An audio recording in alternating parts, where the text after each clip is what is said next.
King Herod heard about Jesus, for his fame had become widespread. And people were saying, John the Baptist has been raised from the dead.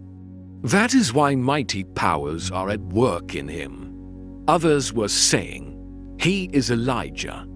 Still others, he is a prophet like any of the prophets. But when Herod learned of it, he said, it is John whom I beheaded.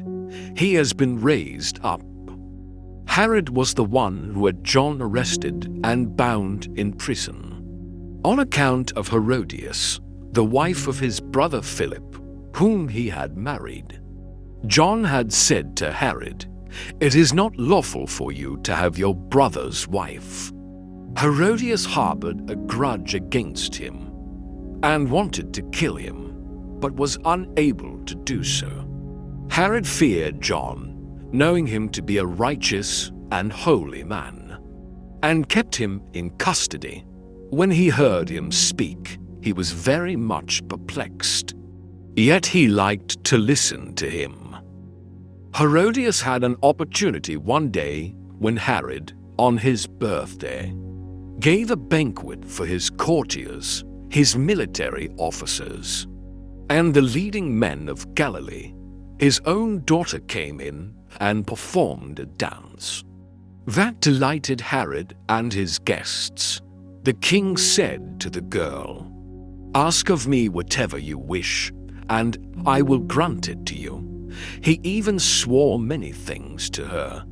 I will grant you whatever you ask of me, even to half of my kingdom. She went out and said to her mother, what shall I ask for? Her mother replied, the head of John the Baptist. The girl hurried back to the king's presence and made her request, I want you to give me at once on a platter the head of John the Baptist. The king was deeply distressed, but because of his oaths and the guests, he did not wish to break his word to her. So he promptly dispatched an executioner with orders to bring back his head. He went off and beheaded him in the prison. He brought in the head on a platter and gave it to the girl. The girl in turn gave it to her mother. When his disciples heard about it, they came and took his body and laid it in a tomb. This narrative tells us that the souls of the righteous are in the hand of God, and no torment shall touch them, while there is no rest for the wicked in this life or in the next.